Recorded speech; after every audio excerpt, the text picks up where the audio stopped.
In 1969 in London rain,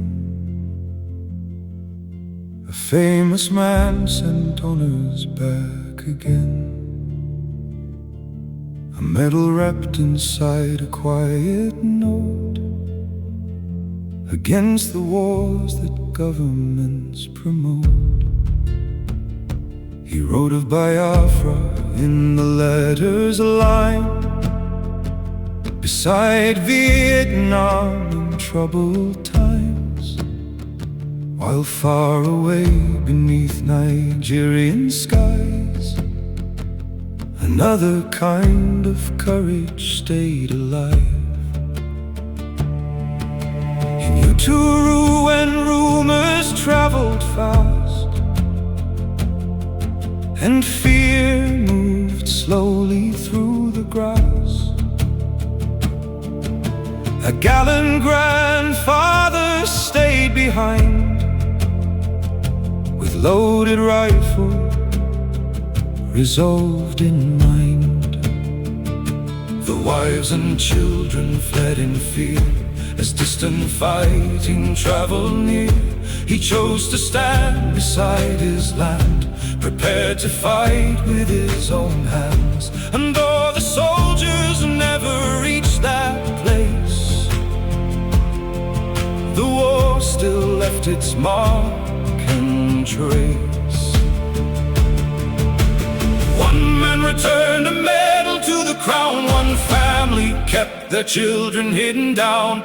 Different worlds beneath the self-same sky, both asking how a human soul survives.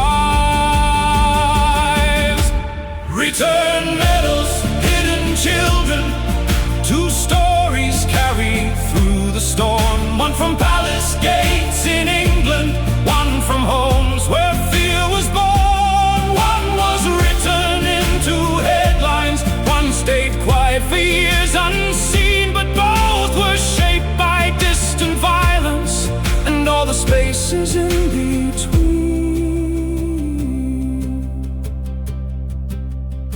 Some children live beyond those years, yet still inherited the fears. The older voices carried through the things the younger generations knew. A mother cooked for weary men, for hungry soldiers passing then, to feed her children through those days and keep the darker things away. No speeches there beneath the smoke and heat, just people trying hard to live and keep a fragile little world alive somehow, while history marched loudly all around. Return medals, hidden children, two memories the years still hold.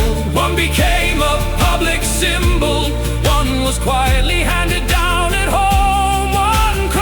Oceans through a letter, one crossed generations through a name, and somewhere both became reminders that every war leaves human pain. And now the years keep moving on, yet still the lessons stay, that courage is not always glory and survival has no fame.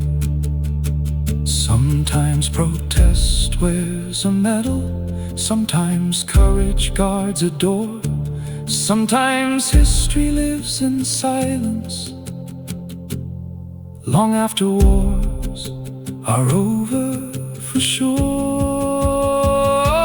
Return medals, hidden children, history breathing through us still, not through flags or grand opinion, but through ordinary human will. Now London rain meets Turu across the years and shifting skies, and both stories keep on speaking through the living and the lies. A medal sent back to a palace, a family hidden among trees, two echoes from the Biafra years, still moving quietly through me.